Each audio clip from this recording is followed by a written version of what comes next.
Now we're going to talk about a classical probability. And on our first example, we have a set of 10 cards, number 1 to 10.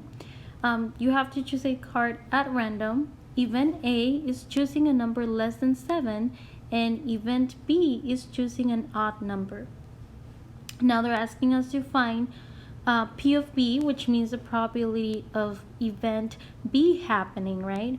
So whenever we're being asked for probability, and this is from like the chart that I showed you on the slides, we basically want to find the number of outcomes on the event that we want. Here in this case is the number of outcomes on B over the number of outcomes on the sample space, right? So we need to find first what is the sample space, and second what is event B, right? So let's go ahead and see what is the sample space. So our sample space is basically the numbers 1 through 10, because those are all the options that we have on this set. So 1, 2, 3, 4, 5, 6, 7, 8, 9, 10. And then you want to find how many elements do we have in the sample space. So here in this case we have 10. So n of s equals 10. Now we also need to identify what is it that we want to happen. Here we want B to be happening. So B has, let's see, B is choosing an odd number. That means that B is 1, 3, 5, 7, and 9.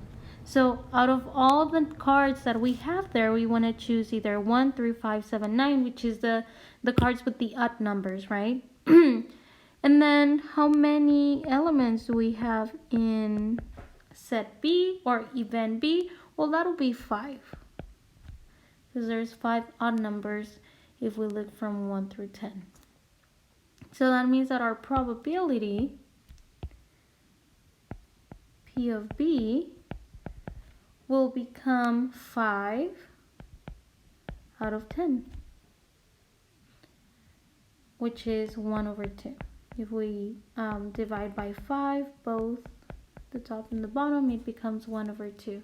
And that'll be our probability. Now you can also write that in decimal form, which will be 0.5. I'm just going to leave it as a fraction though. Now for the second problem that we have here, it says that a bag contains 3 blue marbles, 2 red marbles, and 4 green marbles. What is the probability of pulling a blue marble out of the bag? So again, we want to find probability. So we want to find the probability of getting a blue marble.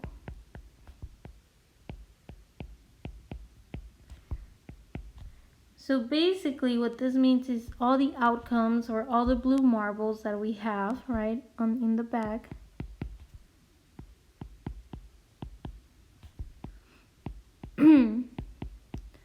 over the sample space. So all the possibilities, right? In other words, n of blue, I'm going to go ahead and write blue, over n of s. Let's remember that the total number of possibilities, it's the sample space, right? So we want to do the number of blue marbles over the number of elements in the sample space. So I always start with finding the sample space and identifying what are all the outcomes that we can get. Here in this case is having a blue, blue, blue, because we have 3 blue marbles, 2 red, so R, and then 4 green, so green, green, green, and green. And that is actually gonna give us the number of elements in n of s, which is 1, 2, 3, 4, 5, 6, 7, 8, 9. So we have 9 marbles inside of the bag.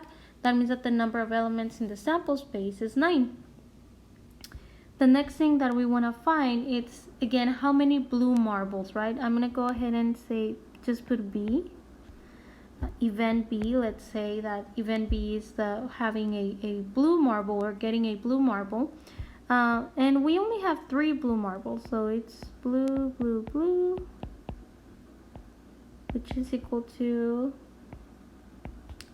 n of b is 3. Okay. Now that we have this, we can go ahead and write our probability. So the probability of getting a blue marble is 3, which is n of b, over 9, which is n of s. Okay. And so 3 over 9 will be the probability. We can divide both by 3, and this will become 1 over 3. And this will be our probability for this second situation.